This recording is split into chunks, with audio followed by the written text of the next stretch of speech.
Hello friends, I am Apriti. Welcome back to our channel plants space. जब हम garden बनाते हैं तो गार्डन में हर तरह के फ्लावरिंग प्लांट्स भी ग्रो करते हैं, फ्रूटिंग प्लांट्स भी ग्रो करते हैं। लेकिन कभी कभी ऐसा होता है कि जो प्लांट हम नर्सरी से लेकर आते हैं उस तरह का रिजल्ट उसमें नहीं मिलता। जैसे कि हमारे पास एक क्वेश्चन आया है पिटूनिया प्लांट को लेकर। उन्होंने क्वेश्चन किया है कि एक प्लांट जब हम लेकर आए उसमें फ्लावरिंग हो रही थी शेड्स में, यानी कि जैसे हम पिटूनिया कलर लेकर आते हैं तो उसमें जैसे वाइट के साथ पिंक शेड है या वाइट के साथ पर्पल शेड है, मरून शेड है, इस तरह से। लेकिन अब जो उसमें फ्लावरिंग हो रही है उसमें शेड्स नहीं आ रहे हैं, यानी कि जो फूल खिल रहे हैं वो अब प्लेन खिल रहे हैं और उसमें वाइट शेड या दूसरा जो भी कोई कलर का शेड है वो उसमें नहीं आ पा रहा है।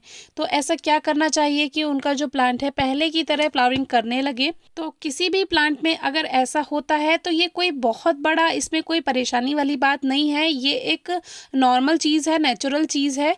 तो जो प्लांट होता है, मैंने आपको पहले भी कई वीडियोस में बताया है कि म्यूटेशन होता है। म्यूटेशन कहलाता है जब पौधों में, उसकी पत्तियों में या उसके फूलों में बदलाव आए तो वो म्यूटेशन कहलाता है। चाहे वो बदलाव पौधों के फूलों के साइज़ में आ जाए, मान लीजिए फूल बड़ा आता है फिर छोटा होने लगे, या दूसरा किसी बदलाव कलर में बदलाव हो सकता है। तो ये म्यूटेशन में ये चीज़ नेचुरल है, इसमें कोई परेशानी वाली बात नहीं है। म्यूटेशन कई कारण से हो सकता है, हमने पहले भी आपको बताया। सही उसमें न्यूट्रिएंट्स पौधे को ना मिले तब भी म्यूटेशन हो जाता है, उसके पौधे में कलर में चेंज आ सकता है, उसके डिज़ाइनिंग में चेंज आ सकता है, जो पैटर्न है फ्लावर का उसमें चेंज आ सकता है। और दूसरा बात, मौसम के स्ट्रेस के कारण भी आ सकता है। स्ट्रेस किसी भी रीज़न से हो, चाहे वो मौसम के कारण हो, चाहे उसको खाद ना मिले उसके कारण हो, खाद की मात्रा ज़्यादा हो जाए तब, या खाद की मात्रा कम हो जाए तब, मिट्टी में बहुत ज़्यादा नमी रहे तब, और मिट्टी में बहुत ज़्यादा सूखापन रहे तब भी, या मौसम में जो बदलाव होते हैं, ठंडी और गर्मी का जो असर होता है उससे भी। तो ये म्यूटेशन नॉर्मल है, इसमें कोई परेशानी वाली बात नहीं है। हाँ, जैसे जैसे प्लांट ठीक होता जाएगा उसको स्ट्रेस कम होगा, या उसको वो जो उसका न्यूट्रिएंट्स मिलने चाहिए वो उसको प्रॉपर मिलेंगे, तब प्लांट फिर से ठीक हो जाएगा।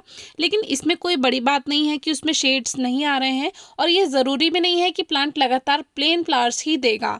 वो जब वो उसको जो उसकी परिस्थितियां हैं पौधे की वो ठीक हो जाएंगी, जो जो चीज़ें उसको चाहिए, मान लीजिए स्ट्रेस नहीं है या उसको कोई जो खाद मिल रहा है वो प्रॉपर मिल रहा है, तो वो प्लांट अब फिर से जो उसका मेन फ्लावर है वो फिर से वही फ्लावर प्रोड्यूस करना शुरू कर देगा। तो पौधे की धूप, पानी, हवा, खाद सब पर ध्यान रखना ज़रूरी है, आपका प्लांट फिर से ठीक हो सकता है। वैसे इसमें कोई बड़ी बात नहीं है, अगर नहीं भी ठीक हो, फूल तो दे ही रहा है प्लांट। सेकेंड प्लांट है हमारा एरेंथमम, जिसको ब्लू एरेंथमम भी कहते हैं, ब्लू सेज के नाम से भी ये जाना जाता है।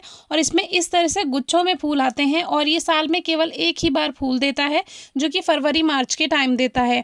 और इसीलिए इस प्लांट को एक जो इसको तैयार करने का टाइम है, जैसे आपको खाद वगैरह देना है, कटिंग वगैरह करनी है, वो आप इसको रेनी सीजन में ही तैयार कर लीजिए, क्योंकि आगे के लिए ये तैयार होता है फरवरी मार्च में फूल देने के लिए। तो बहुत से लोग सोचते हैं फरवरी मार्च में कटिंग कर दें, तो इसको बिल्कुल भी प्रून ना कीजिएगा, क्योंकि अभी इसका फ्लावरिंग टाइम होता है और इसकी कलियां लगभग जनवरी से आनी शुरू हो जाती हैं। आपको पता चल जाता है कि प्लांट फ्लावरिंग करेगा, तो बहुत घने इसके फूल खिलते हैं। इस बार हमने इसकी प्रूनिंग जो की थी रेनी सीजन में की थी, उसके बाद लगभग आप अक्टूबर तक इसकी प्रूनिंग पिंचिंग कर सकते हैं।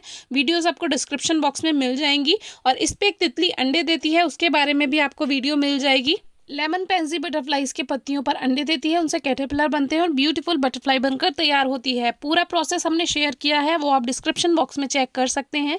तो इस तरह के इस पे फूल आते हैं और ये काफ़ी दिन तक बने रहते हैं, धीरे धीरे इसमें फूल खिलते जाते हैं और पुराने फूलों से सीड्स भी बनते हैं। तो और इस प्लांट को सीड से ग्रो करने के बजाय अगर आप इसकी कटिंग से ग्रो करेंगे तो बहुत आसान रहेगा। बहुत ही आसानी से किसी भी मौसम में इसकी कटिंग ग्रो हो जाती है।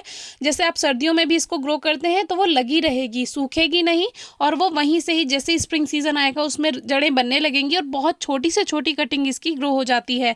जो आप पिंचिंग करते हैं इसको घना बनाने के लिए, उसमें जो छोटी सी शूट्स भी अगर निकलती हैं वो भी आप ग्रो कर सकते हैं।